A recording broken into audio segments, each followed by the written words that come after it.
welcome to my latest video on Copperhead, and in this video we're going to go over all the new features added to 1.06, as well as look at some useful hints and tips on using the sequencer, and in particular how to take some of the art presets and manipulate them for your own needs.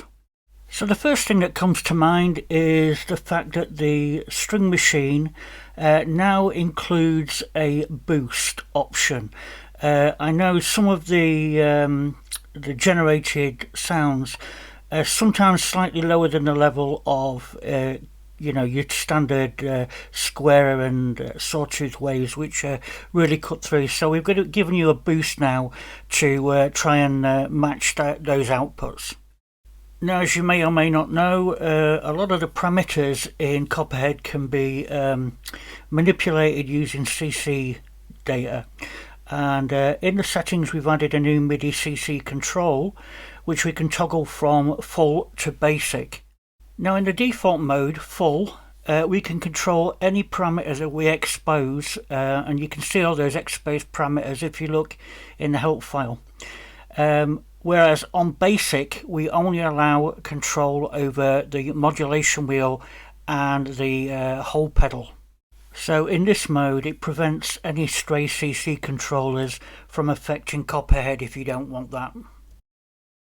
Now, the next thing I want to talk about is the filter modes. We've added a few additional filter modes, so the old selector that was there had to be replaced with a pop-up menu.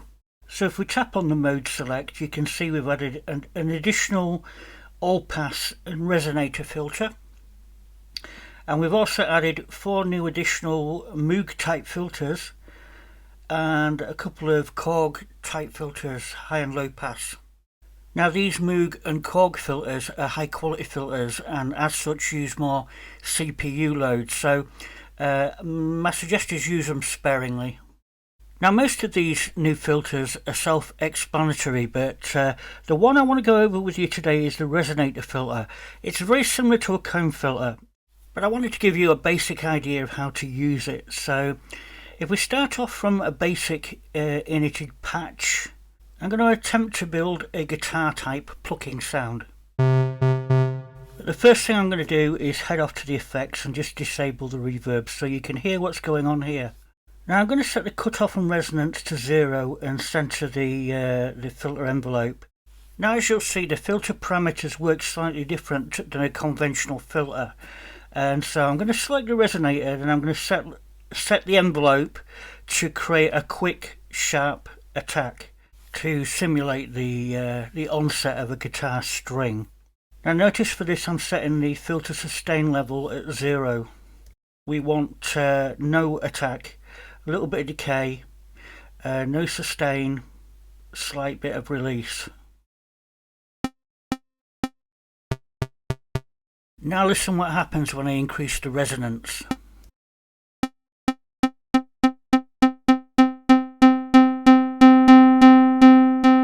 So it's actually going into a self-oscillation mode, but if we turn off the VCO1 and VCO2 and just enable noise, you can hear this effect even better.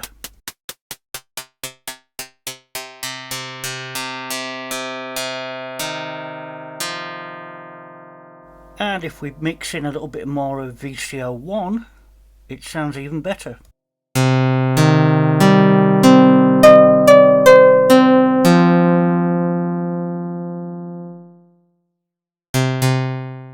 But of course we disabled the effects, so let's go and re-enable those again. Because the high resonance creates quite a hot output, we need to just reduce the synth out a little bit.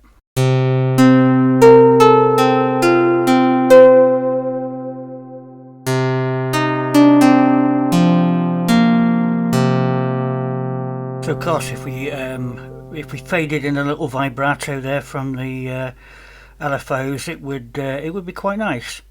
But let's see what happens when we increase the attack.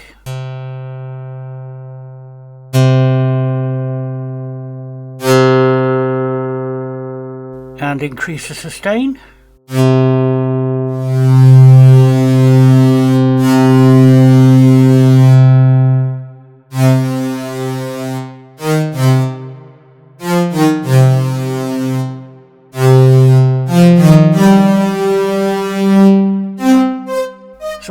almost like a bowed string type sound.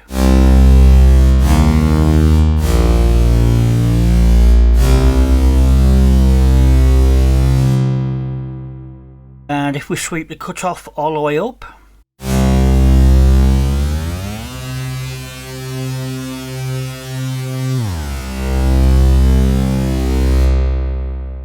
so since the resonator is automatically key tracked, we can use the cutoff to increase and decrease the octave.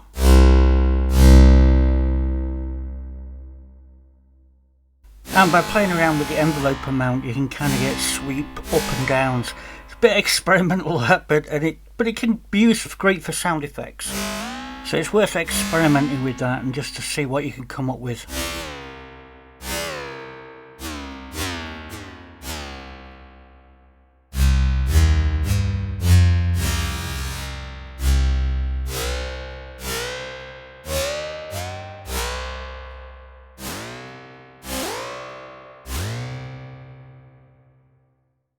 So now I want to take a look at the dual VCF support.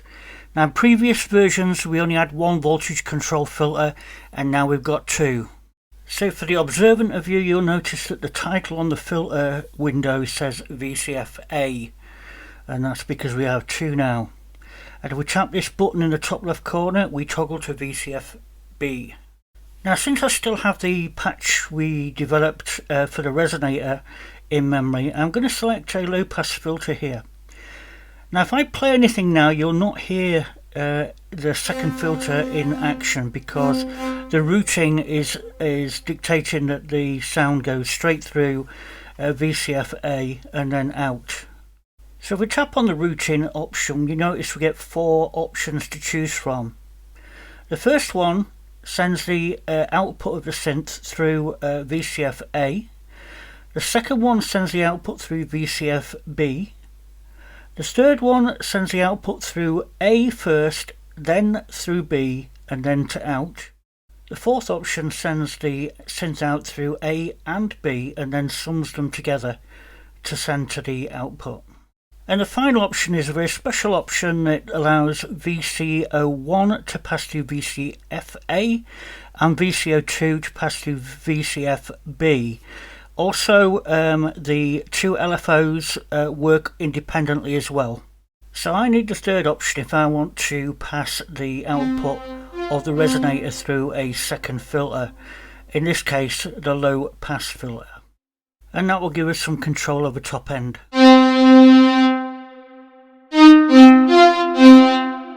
So there we are, the new dual filter with additional filter modes. So a welcome addition, I think you'll admit.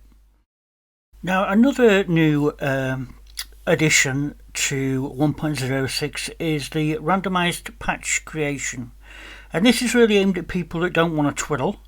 They want to experiment and find things fast without having to learn the complexities of the synth. Now as you can see, I opened this window using the Open Windows submenu on the main menu, but you can also get here by long pressing on the panic button. Now this dialog has three rows of buttons. The top row contain elements of the synth, the second row contain individual effects, and the third row contain snapshots. Now by default, VCO1, VCO2 and filter are selected, and when I hit the randomize button it will randomize various selections for those parameters.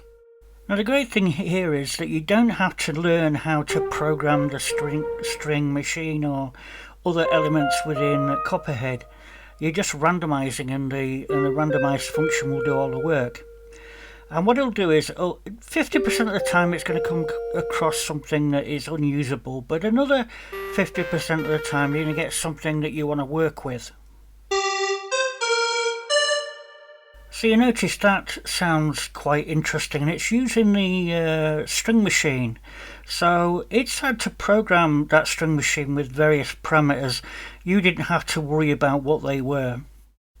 And the same goes for the user custom wave types. They're programmed for you too.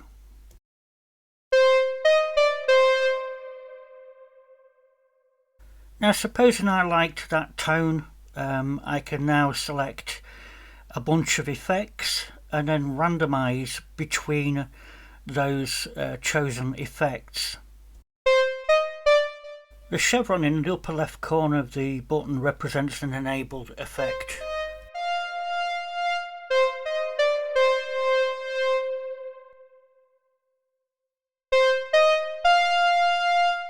And as you can see, each time I randomise a set of effects, various ones light up and the parameters change. Now the tremolo pan is enabled, but if I want to disable it, I just long press that button. And if I no longer want that effect to be randomised, I can just turn that off and then randomise a new set.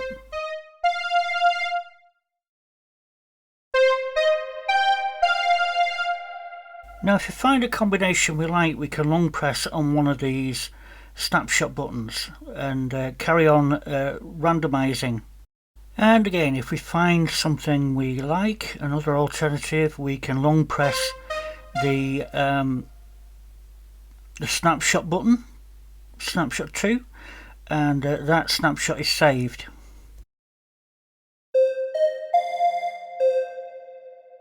Now I really like that one, so that's going in snapshot 3. And at any time I can recall a snapshot by pressing the snapshot button.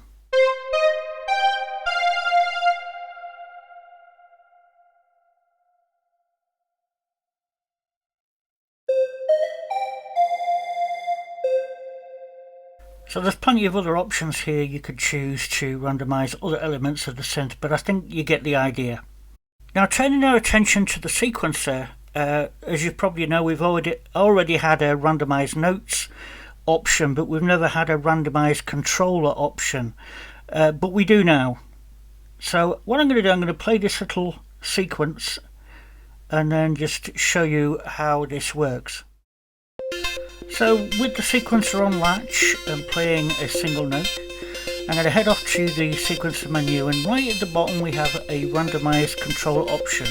That's randomise notes normally, but because we're looking at a controller lane, we can randomise controllers.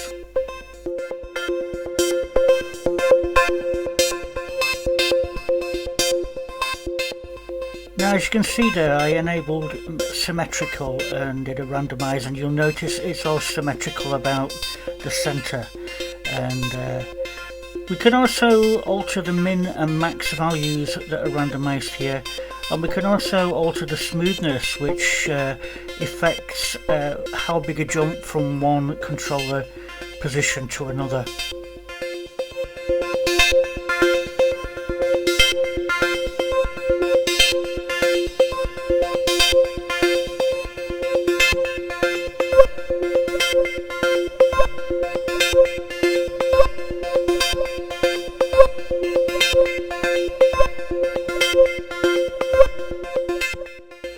Now one new addition to this, if we look right down at the bottom of this controller list, is the ability to change the oscillator wave type. We have 8 different wave types now, and we can randomize different wave types for each of the oscillators.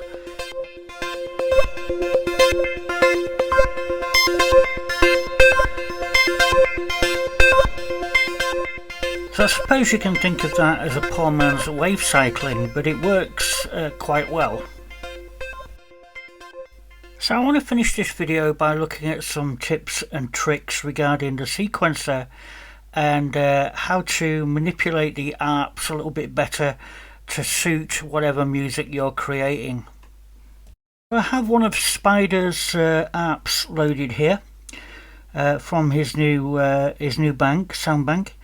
And I want you to listen when I move from one note to 2 notes, the change in arpeggiation.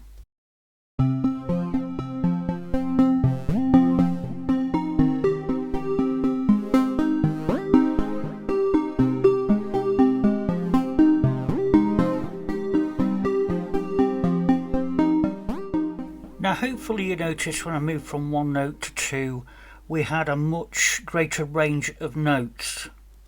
Now if we look at the header column on the left here, you'll notice the #3 And if I click on that, you'll see that that's actually a note offset within the currently held chord, whereas the -7 down below represents a offset from the currently held note, in this case -7 semitones, and the one below -12 semitones, and so on. Now you've got to be careful of the -7, that's a seventh, and that can really play havoc with certain chord types. So moving that to either a -12 or +12 or -24 +24 will definitely help with certain chord progressions. Now anything with a hash in front of it cannot be a bum note because it's the note of the chord you play, so it's just replicating a note. But if you remember when I played the single note, it didn't sound so full, and that's because those upper notes, #3, #4, weren't being played. So what we've got now, we've got an extra mode which we can switch from wrap to extended, which substitutes the similar notes but in a higher octave to fill out the sound a little bit more.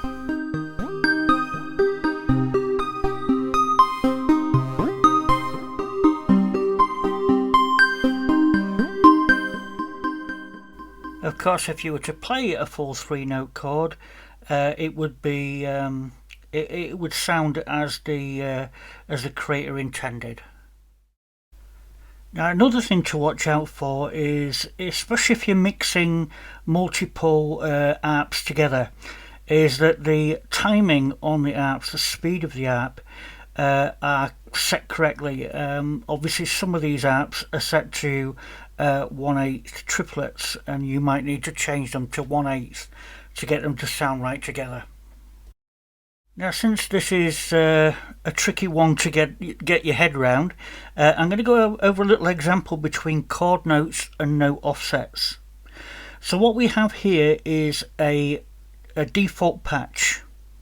Now the most important thing here is the numbers in the left column do not have a hash in front of them, which means they're note offsets. And since all these notes are at offset 0, this is what happens when we press a note.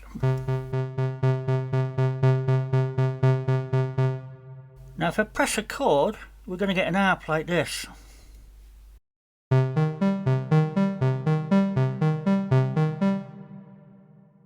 And that's due to the fact that the monophonic mode, which is part of the settings, is set to ascending arp.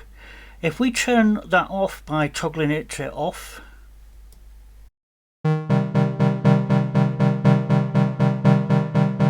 then each note pressed will be at 0 semitones offset.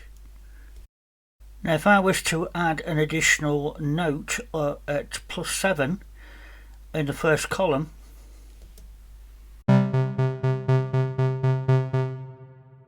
we would hear an additional note 7 semitones above for every note we have pressed.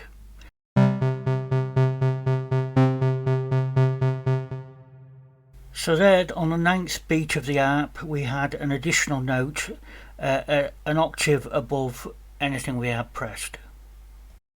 Now let's click on the main menu and clear the sequence, and this time round I'm going to click on the little note icon above that left column, and I'm going to pick chord notes A. Now at this point notice that every number in that left column has a hash in front of it, and the following number represents the finger of the chord. So #1 represents the first note of the chord. So let's listen to what happens when I press a single note. And if I continue adding additional notes to simulate a chord, you'll hear no difference because there's only a note on the grid for #1, the first note of the chord. But if I move some of these notes to the #2 and #3 position,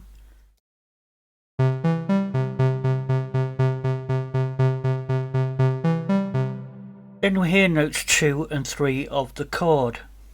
And if I have notes at #1 and #3 and play a 3-note chord,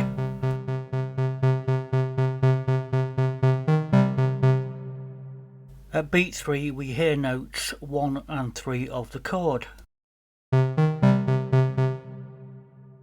Now if I was to play a 2-note chord, position 3, we wouldn't hear that note because there isn't a third note pressed.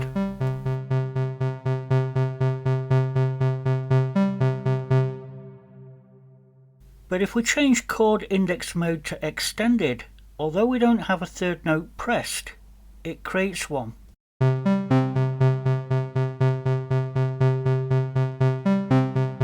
And that happens to be an existing note but an octave higher.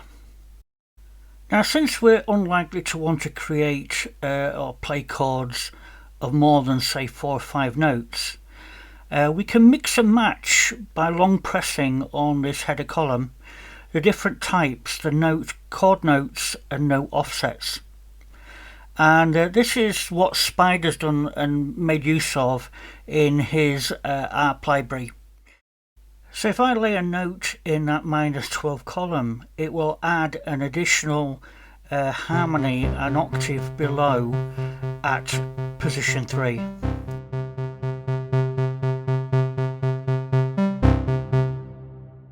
And the thing to note is it adds an extra -12 for every note that's played at that position. So ideally you'd only do that if on one single note. So hopefully that made a little bit of sense, and you'd be up and running, creating your own apps in no time. But for now, that draws this video to a close, so don't forget to thumb up the video, subscribe to the channel, and I will see you next time.